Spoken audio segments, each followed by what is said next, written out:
Selamat pagi Bapak dan Ibu dosen tercinta. Sebelum saya mulai presentasi pada hari ini, saya ingin mengucapkan puji dan syukur pada Tuhan Yang Maha Esa, karena atas berkat dan anugerahnya, saya dapat menyelesaikan tugas akhir ini dengan lancar. Dan saya juga ingin mengucapkan terima kasih kepada dosen pembimbing saya, yaitu Ibu Dona, karena telah membimbing saya dengan baik. Saya juga mengucapkan terima kasih kepada penguji karena telah menyempatkan waktunya untuk menguji tugas akhir saya. Oke, langsung saja saya mulai. Judul perancangan saya adalah Perancangan Motion Grafik Dampak Plastik di Laut. Nama Edward Bagas Pratama, NIM 11161022. Pada presentasi kali ini, saya akan mempresentasikan kurang lebih ada 5 bagian yang akan saya sampaikan pada video kali ini, yaitu 1. Latar belakang masalah, yang kedua rumusan masalah, kemudian metode perancangan, setelah itu kesimpulan dan hasilnya. Sekarang kita masuk ke latar belakang masalah. Sampah plastik menjadi masalah yang sangat serius pada saat ini. Masalah ini sedang gencar di mana-mana. Masalah ini sudah mendunia dan terutama di Indonesia. Indonesia juga terkena dampaknya yang diakibatkan oleh manusia itu sendiri. Nah, masalah ini menjadi serius karena banyak sampah plastik yang hanyut sampai ke laut. Dan hal ini dapat merusak ekosistem alam karena sampah plastik yang berada di laut maupun di pantai itu memiliki bau seperti ikan. Nah, maka dari itu, karena plastik ini mempunyai bau seperti ikan, jadi otomatis ikan-ikan ataupun spesies yang lain seperti plankton dan hewan-hewan kecil yang lain itu pasti memakan plastik.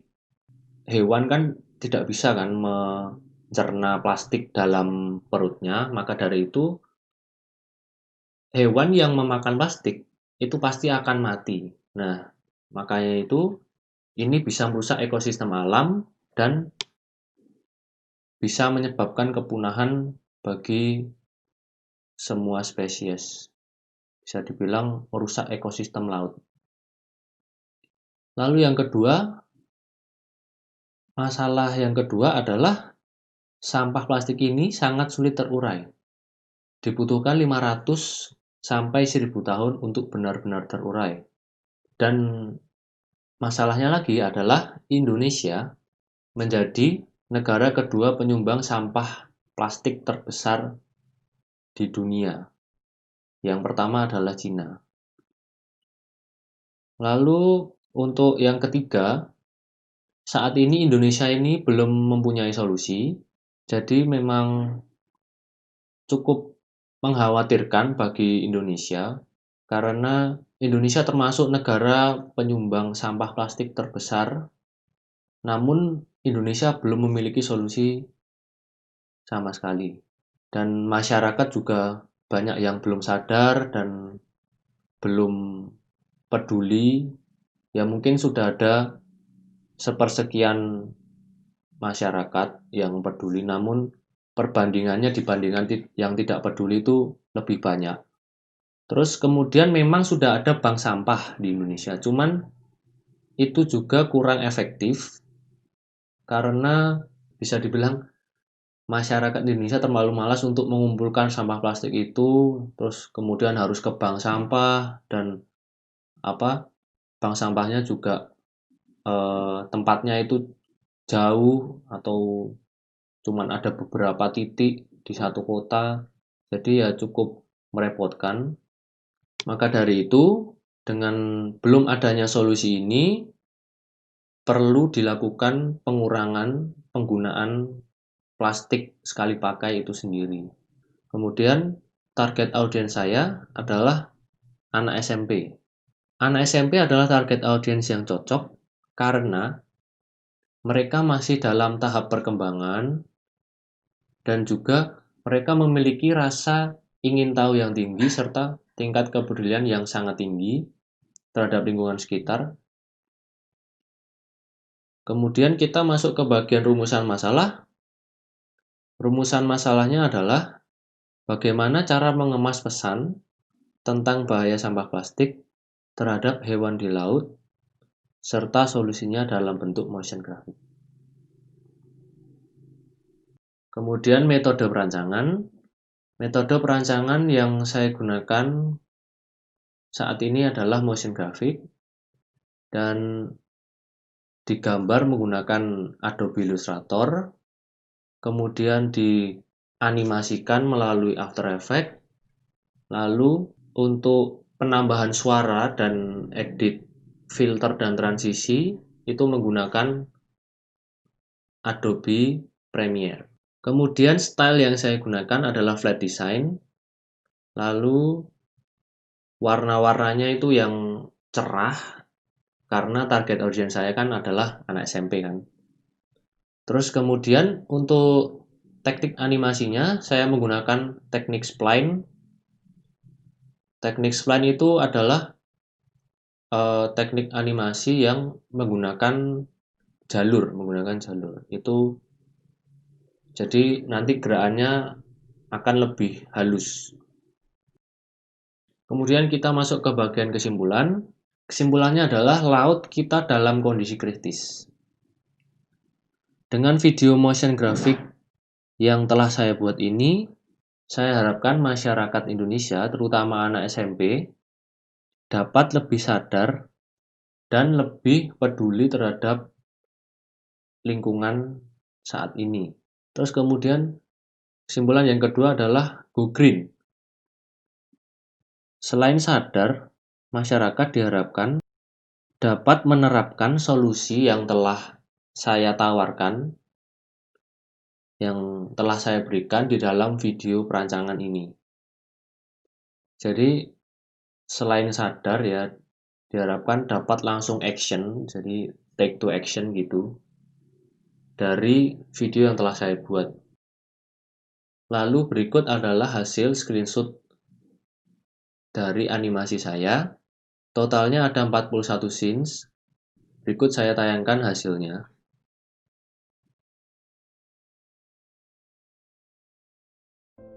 Hai guys, kalian tahu nggak sih masalah tentang plastik yang lagi gencar saat ini? Ternyata itu bukan hoax loh.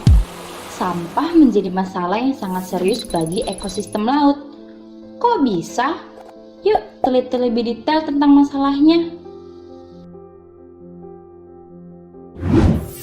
Apa itu plastik? Jadi, plastik itu terbuat dari polimer yang panjang dan saling menyambung. Namun seiringnya berjalannya waktu, ilmuwan menemukan polimer jenis baru, yaitu sintetik polimer yang mempunyai sifat ringan, kuat, elastis, mudah dibentuk, tahan lama, dan mudah ditemukan di mana aja. Tapi dari semua bahan yang ada, plastik itu adalah bahan yang paling sulit terurai. Dibutuhkan 500-1000 tahun untuk benar-benar terurai loh. Terus, emang plastik itu kemana aja sih setelah dipakai? Plastik di dunia hanya 9% yang didaur ulang, kemudian 12% dibakar, dan 79% masih utuh. Dari 79% tersebut, sudah 8 juta ton plastik per tahun yang tersebar di laut. Terus kalau di Indonesia gimana? Kalau di Indonesia sih udah 3,2 juta ton per tahun, dan itu terus meningkat loh. Kabar buruknya nih, Indonesia itu jadi negara kedua penyumbang sampah plastik terbanyak di dunia setelah Cina. Terus, apa dampaknya plastik kalau mengapung di lautan? Jadi, sampah plastik yang mengapung di lautan itu akan terkena sinar UV dan kemudian plastik tersebut menjadi partikel-partikel kecil yang disebut mikroplastik. Mikroplastik berukuran kurang dari 0,5 mm dan semua hewan di laut pasti memakan mikroplastik tersebut karena ukurannya yang sangat kecil, sedangkan hewan tidak bisa mencerna plastik di perut mereka dan akan mengendap di perut mereka selamanya sampai mereka mati. Dan kasus hewan-hewan mati sudah banyak ditemukan. Contohnya di tahun 2016 kemarin, paus sperma terdampar di Sulawesi. Namun perutnya penuh dengan sampah plastik. Di Itali, paus sperma terdampar juga. Dan perut paus sperma penuh dengan sampah seberat 22 kilo. Data di Konferensi Laut PBB di New York pada tahun 2017 menyebut limbah plastik di laut telah membunuh 1 juta burung laut dan lebih dari 100.000 mamalia laut dan ikan yang tak terhitung jumlahnya. Nah, jadi itu tadi guys dampak dari plastik yang ada di laut. Oh iya, di tahun 2050 bakal diperkirakan lebih banyak sampah plastik daripada ikan di lautan. Duh, sedihnya. Gak mau kan itu terjadi? Yuk bareng-bareng mengurangi sampah plastik dengan mengurangi penggunaan plastik. Solusinya yaitu kita harus mengurangi penggunaan plastik sekali pakai. Gampang kok. Buat kalian yang suka beli Thai tea nih, bawa aja botol plastik yang bisa dipakai berkali-kali dari rumah buat wadahnya. Terus kotak makan, pakai tas belanja atau tote bag. Pakai sedotan stainless atau bambu juga bisa. Yang kamu lakukan itu penting dan sangat berguna kok. Dimulai dari diri sendiri, terus ajak teman dan keluarga. Dan bayangin kalau teman dan keluarga yang kalian ajak itu ngajak yang lain juga. Jadi banyak kan yang ngelakuin? Hehe. Yuk kurangi sampah plastik. Bersama kita bisa.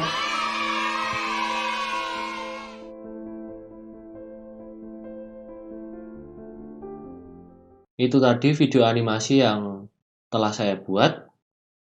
Lalu saya ingin menjelaskan untuk media pendukungnya. Kemudian untuk media pendukungnya adalah poster berupa Instagram feed. Jadi untuk nanti bisa disebarluaskan videonya. Oh ya, saya lupa bilang kalau video animasi yang telah saya buat ini, saya bekerja sama dengan Greenpeace untuk mempublikasikan video saya. Nanti akan diposting oleh Greenpeace Indonesia di Instagramnya dan di YouTube-nya.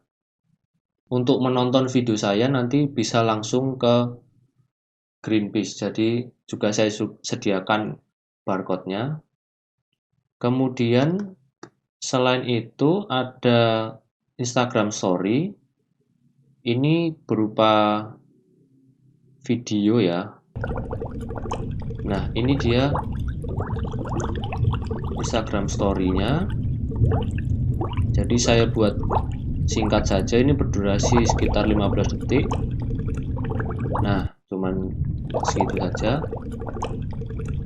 Jadi ini juga untuk membantu mempromosikan video saya, jadi akan bisa lebih menjangkau banyak orang dan memang langsung diarahkan ke Greenpeace Indonesia.